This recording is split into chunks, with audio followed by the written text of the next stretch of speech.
Okay, so check out this contact right here. You can see this tag, couldn't find caller name, which is that thing that started happening where Twilio will, or High Level will try to give you the name of the person calling, and if it can't find it, then it gives that person this tag, couldn't find caller name. But we have a name for this contact, and we actually extracted that using AI and a workflow that looks like this. And so I'm going to show you how this workflow works, and let me show you a couple of examples first. So what we have here is that full call transcript, and it's marked by time stamps. And then down here, we get ChatGPT to explain what the user's name or what the contact's name is by looking at the transcript. And so as you can see, it says at 1:39, so let's scroll back up, it says 1:39, what's your name? Cooper, okay? And then the owner of the business repeats that. And so basically, and maybe I should zoom in for you in the back there. That actually doesn't really help. But basically it says this is confirmed and there's no other mentions of another name, so we can safely say that this person was named Cooper, and then it output name is Cooper, and we were able to assign that to the contact. So this is really helpful if you're basically getting a bunch of inbound phone calls and you don't want to have to like ask them their name and then type it in. If they just like pick up the phone and say, hey, this is, John, I was calling about your services, then the AI can pick that up and automatically fill in that person's name. Especially helpful for reactivation campaigns. Let me show you another example here. So this is kind of a funny example because this guy was just soliciting.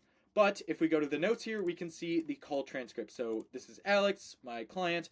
Hey, this is Justin calling from Stallion Graphics. And this is a really awkward cold call, but basically I'm a graphic designer. And he said, we're not interested. But as you can see, he said, this is Justin calling. And so in the reasoning, ChatGPT was basically saying we can infer that this person was named Justin, and thus it output the name as Justin, okay? And so if there's no name, it's not going to do anything, but if there is a name, then we can actually update that contact information with an accurate name. So let's get into how this works. Basically, what we have is this starts with a call status, and I have it filtered to only incoming phone calls. So only when someone is calling into the business will it try to run this workflow. And then what we're doing is I have an app that basically transcribes that call recording that you're going to get. And so for this, we actually need to wait 30 seconds. And so I was just kind of testing it out without a wait step. But you're going to need to wait 30 seconds, or I have a separate app that uses the built-in transcripts, which don't work with IVR, by the way. I'll leave links to these apps below so you can kind of check on them and see which one you might want to use. But basically all we're doing is we're getting a transcript up here, okay? And so as you can see, if this one, I was testing it out, but this would literally just be message attachments, and that would give us the call recording, which we could get transcribed. And we're using Speechmatics, which is the best model for transcriptions. Then what we're doing is checking if they already have a name, okay? So if after 30 seconds after the phone call, if they still don't have a name, then we're gonna go and try to pick out a name for that person. And here's how it actually works. So the first thing we're going to do, and this uses double prompting, okay, or chain of thought, I suppose you could call it. And so the way it works is we have our first prompt right here, and this is what it looks like. Below is a phone call between a business and a prospect, and a customer or prospect, and then we put these lines in here, and in the center we put our transcript. And this is to give a good division for ChatGPT so that it knows what's the transcript and what's part of the prompt, okay? Then we have a little bit of explanation here so that it knows kind of what we need it to do. So this call was answered by, and then we give the name of the business owner. Now this works on my account. I'm testing it on my client's account and it's not really working. So you may need to just put in, if you're the one answering, the calls, you could just put in your own name here. But for now, that should work. If the number is assigned to you, maybe. They don't have a very good kind of way to tell who actually picked up the phone call, all right? But you can kind of just give it a list. For the business named, and then business name. And then this will help because usually a business will answer the phone, hey, this is Adam with Streamlined. And so if that's speaker 1 in the phone call, then ChatGPT can look at that and know who is the business owner, and then by power of deduction, it can know that speaker 2 is going to be the contact that they're talking to. So then we say your job is to figure out what the name of the customer and prospect was, and then we give it a little bit of a kind of note here. The diarization, speaker 1, speaker 2, speaker 3, it's just going on the sound of their voice and trying to pick out who's talking. So it's not going to be that accurate every single time. And basically what we just say is, look, you're going to have to infer some of this stuff because the diarization isn't perfect, all right? And ChatGPT knows what diarization means, so you can just drop it in there. Then basically what we're saying is explain. Don't just give us name equals this. We actually want it to explain and give reasoning of why it thinks a certain thing. Okay, so please explain either what the name is with specific quotes and examples to kind of reinforce that, because the more tokens that it spends, the more it talks about a certain thing, the better a job it's going to do explaining that, and it's going to actually give a better, it's going to be smarter, basically. The more it talks, the smarter it's going to be. So this is kind of the genius of the chain of thought model. And then we say, or give an explanation of why you can't say for sure what their name was, okay? Provide 1 to 3 paragraphs explaining your reasoning. And so if we come back to this example here, then we'll see 1 to 3 paragraphs right here. Is actually 3. And then basically it says, it's just explaining it. It's just talking about it. And then at the end it says, we can reasonably infer that the customer is named Justin, all right? So that's basically all that this prompt does. And we have our temperature turned up a little bit to 0.5 because that's going to give it a little bit more creativity in order to explain. And then here's how we actually kind of take action based on this. So we have this step, which is get specific determination, okay? So we're trying to determine the name of a contact who called a business. We've already done some analysis, and then we drop in that first piece of analysis that the first ChatGPT prompt gave us. Your job is to provide a specific determination. So this is where we're actually going to enact logic based on what this says. Your response should only be one of the following. None, if the analysis concludes that we cannot determine the contact's name, or name, colon, and then the name, if we were able to determine the name.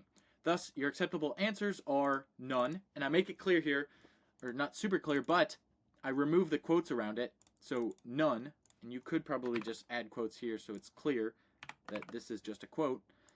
None or name based on the analysis from the first part. And so I gave it some examples because this really helps. It can either be none or one of these, name, John Smith, Jeff, Liz, example. You get the idea. Hopefully ChatGPT gets the idea. Clearly it does.